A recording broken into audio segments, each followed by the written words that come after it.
ডিমটা একটা বোলের মধ্যে আমি ফাটিয়ে নিয়েছি, সয়াবিনের মধ্যে দিয়ে দেব। হাত দিয়ে একসঙ্গে মিশিয়ে নেব। ডিম আর সয়াবিন দিয়ে অনেকের অজানা ভীষণ টেস্টি একটা রেসিপি শেয়ার করব, যেটা খেতে কিন্তু মটন চিকেনকেও হার বানাবে। আজকের রেসিপির জন্য এখানে দেখুন একটা ডিম নিয়েছি, আর এখানে 50 গ্রাম পরিমাণে সয়াবিন গরম জলে ভিজিয়ে কিন্তু বেশ করে নরম করে নিয়েছি। সয়াবিনের ডিমটা কিন্তু আপনারা প্রয়োজন মতো নিয়ে নেবেন। এখানে দেখুন বন্ধুরা, সয়াবিনের টুকরোটা একটু বেশি বড় মনে হচ্ছে, সেই জন্য এইভাবে আমি টুকরো করে ছোট করে দেব। আর একটু বড় থাকলে অবশ্যই ছোট করে দেবেন। এই সয়াবিনের মধ্যে সামান্য পরিমাণে হলুদের গুঁড়ো দিয়ে দেব, সামান্য পরিমাণে জিরের গুঁড়ো, প্রয়োজন মতো ঝাল লঙ্কার গুঁড়ো, স্বাদ মতো লবণ দিয়ে দেব। ডিমটা একটা বোলের মধ্যে আমি ফাটিয়ে নিয়েছি, সয়াবিনের মধ্যে দিয়ে দেব। সামান্য পরিমাণে আদা রসুন পেস্ট দিয়ে দেব। হাত দিয়ে একসঙ্গে মিশিয়ে নেব। আর বন্ধুরা, আজকের রেসিপিতে আমি একটা ডিম ব্যবহার করছি, আপনারা চাইলে 2-3টে ডিম ব্যবহার করতে পারেন। খুব ভালো করে কিন্তু মাখিয়ে নিতে হবে, এতে করে ডিমটা কিন্তু সয়াবিনের গায়ে খুব সুন্দরভাবে কোট হয়ে যাবে। আর বন্ধুরা, আমি সবসময় ঘরে থাকা উপকরণ দিয়ে রেসিপি শেয়ার করি। আমার রেসিপিগুলো যদি ভালো লাগে তো লাইক শেয়ার সাবস্ক্রাইব করে আশা করি চ্যানেলের সাথেই থাকবেন।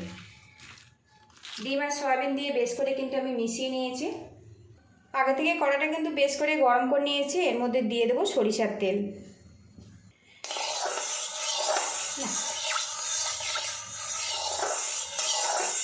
এই তেলের মধ্যে সামান্য পরিমাণে লবণ দিয়ে দেব।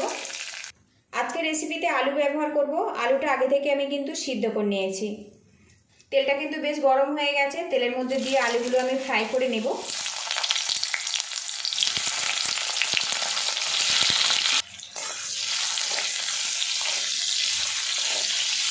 আলুটা বেশ কিছুক্ষণ আমি ভেজে নিয়েছি। সামান্য পরিমাণে হলুদের গুঁড়ো দিয়ে দেব, আর একটু নাড়াচাড়া করে নেব।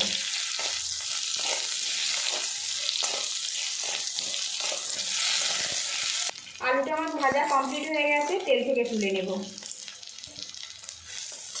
এবার এই তেলের মধ্যে আমি সয়াবিন দিয়ে দেব।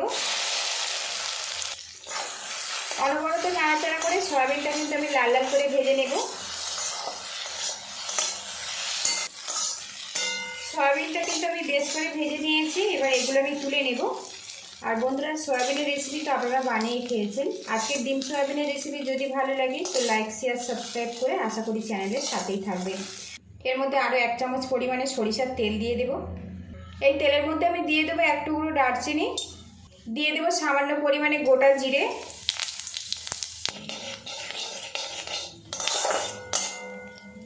এবার এর মধ্যে দিয়ে দেবো পেঁয়াজ কুচি। লালচে রং করিয়ে পেঁয়াজটা ভাজা ভাজা করে নেব।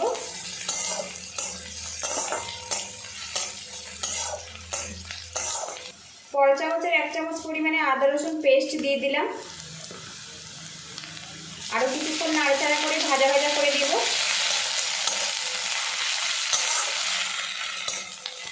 এবার এর মধ্যে আমি দিয়ে দেব টমেটো কুচি, স্বাদ মতো লবণ দিয়ে দেব, পরিমাণ মতো হলুদের গুঁড়ো, ঝাল লঙ্কার গুঁড়ো দিয়ে দিলাম, জিরে আর ধনের গুঁড়ো, সামান্য পরিমাণে কাশ্মীরি রেড চিলি পাউডার, দিয়ে দেবো 1/2 চামচ পরিমাণে চিকেন কারি মশলা, সামান্য পরিমাণে জল দিয়ে দেব।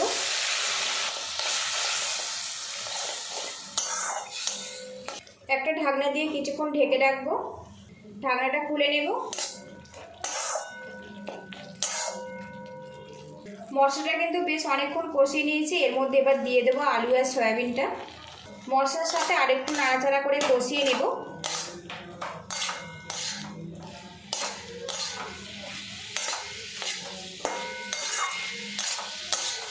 যারা সয়াবিন খেতে একটুও পছন্দ করে না বন্ধুরা, একবার কিন্তু ডিম দিয়ে এইভাবে বানিয়ে খাওয়ানোর অনুরোধ রইল। একবার বানিয়ে খাওয়ালে কিন্তু বারবার বানাতে বলবে, এটা এতটাই টেস্টি হয়। আর এইভাবে বানিয়ে আপনারা কিন্তু ভাত, রুটি, পরোটা সবইতে পরিবেশন করতে পারেন। মশলার সাথে কিন্তু বেশ কিছুক্ষণ কষিয়ে নিয়েছি। এর মধ্যে আমি জল দিয়ে দেব। আপনারা যতটা গ্রেভি পছন্দ করবেন সেই মতো কিন্তু জলটা দিয়ে দেবেন। আলুটা যেহেতু আগে থেকে আমি সিদ্ধ করে নিয়েছি বন্ধুরা, তাই রান্নাটা কিন্তু খুব ঝটপট রেডি হয়ে যাবে। এর মধ্যে চেরা কাঁচা লঙ্কা দিয়ে দেব। সয়াবিন আলুটা কিন্তু বেশ ফুটে গেছে। ঢাকনা দিয়ে কিছুক্ষণ রান্না করে নেব। ডিম দিয়ে সয়াবিনের রেসিপিটা কিন্তু পুরোপুরি আমি কমপ্লিট করে নিয়েছি। একটু গ্রেভি অবস্থাতে নামাবো, ঠান্ডা হলে কিন্তু অনেকটাই টেনে নেবে। আর এইরকম একটু গ্রেভি অবস্থায় নামালে ভাতের সাথে মেখে খেতে কিন্তু অসাধারণ হবে। সবশেষে দিয়ে দেবো সামান্য পরিমাণে গরম মশলা পাউডার। ভালো করে মিশিয়ে নেব, নিয়ে গ্যাসের লিডটা বন্ধ করে দেব। ডিম সয়াবিনের এই রেসিপিটা যদি ভালো লাগে একবার এইভাবে বানিয়ে খাওয়ার অনুরোধ রইল। পুরো ভিডিওটির সঙ্গে থাকার জন্য অসংখ্য ধন্যবাদ। ভালো থাকবেন, সুস্থ থাকবেন, দেখা হবে নেক্সট ভিডিওতে।